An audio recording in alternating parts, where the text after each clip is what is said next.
nakabili ng property dyan sa Forbes Park. 1.6 hectares.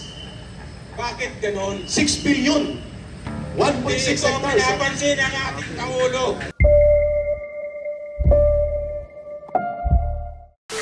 Sunod na kay Sandico.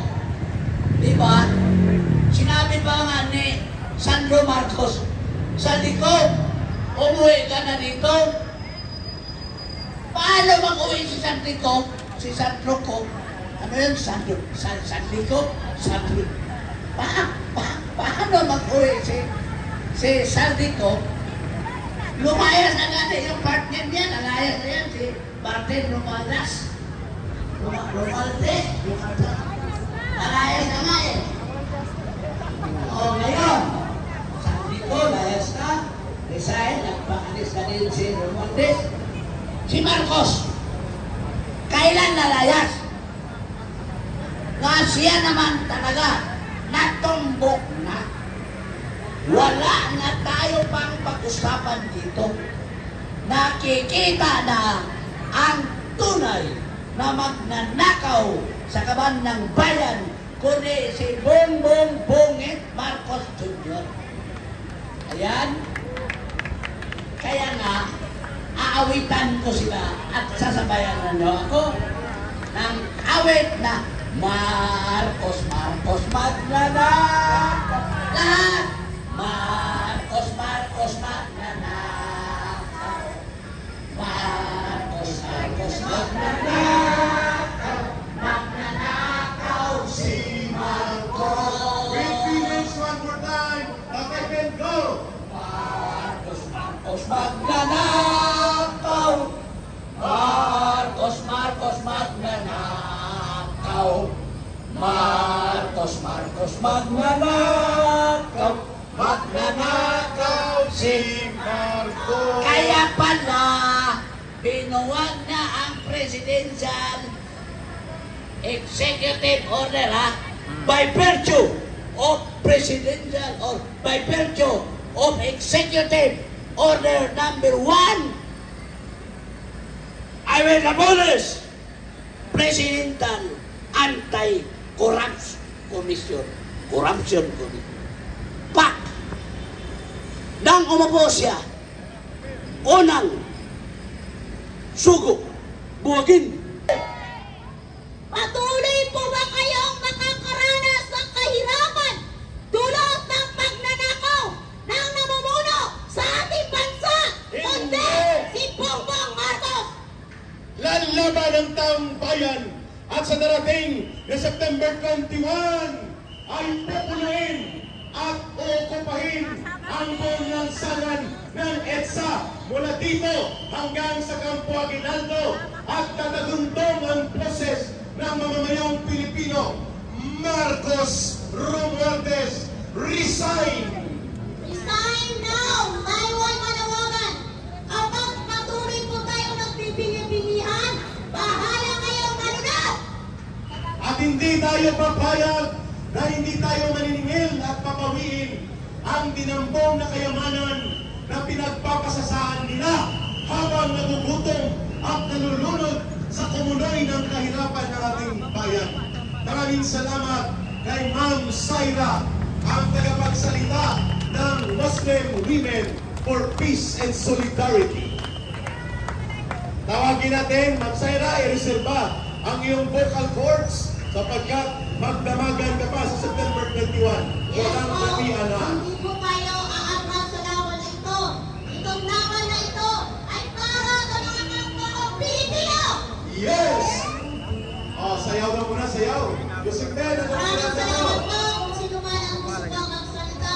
Huwag po tayong mahiya. Huwag po tayong matak.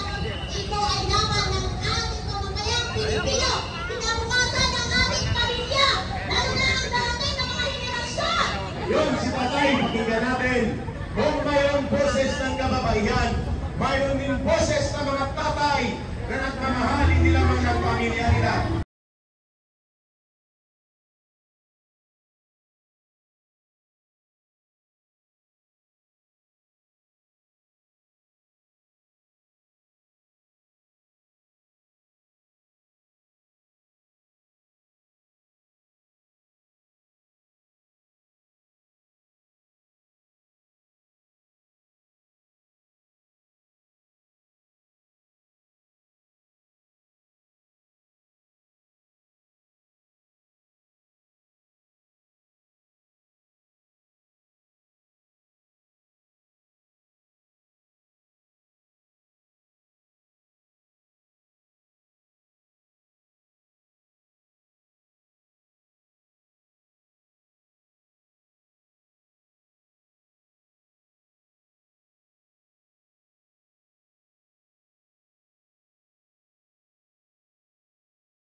DSIS, land bank, at iba't ibang mga sangay ng gobyerno para gamitin sa pandarambong ng Pangulong Marcos.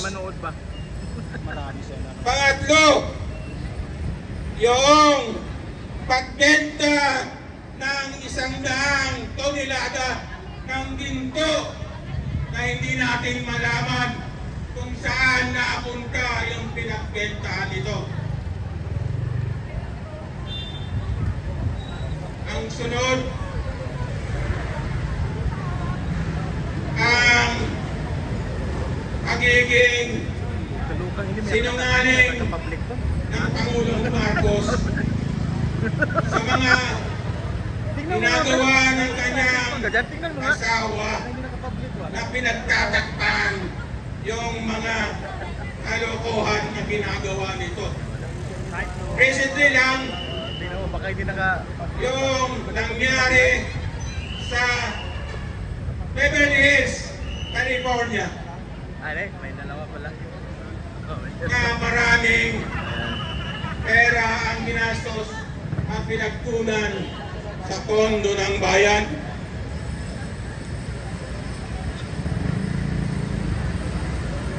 Tapos, yung 125 million ni Vice President Sara ay masyado nilang ina-highlight.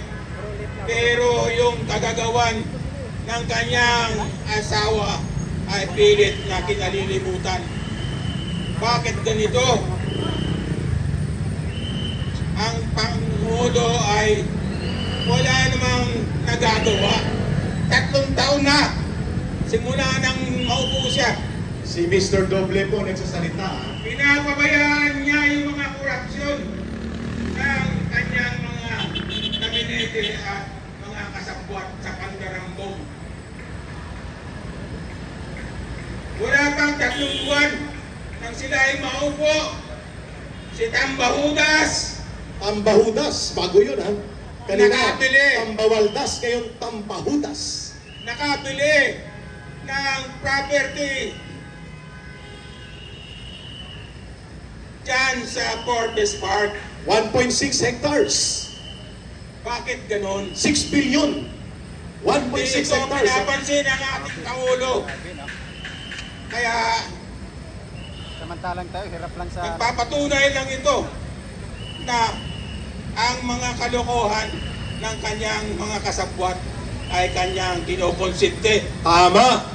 Wala, Ang presidenteng konsentidor ay presidenteng sangkot sa krimen ng pandarambong. Tama, hindi? Dahil kung ikaw ay konsentidor, ikaw ay nakikinabang. Tama? Dito tayo ngayon sa It's a Kaya ikaw Crime dapat ay mananagot. para live Talentado siya. nating masaksihan ang mga Kaya nga sinasabi nila iba't ibang mga hinaing na mga Pilipino na reklamo sa pandarambong kagagawa ng gobyerno ngayon. Yes. ay kapatid ng magnanakaw. Correct. At ang kanilang pinsan ay ang sinungaling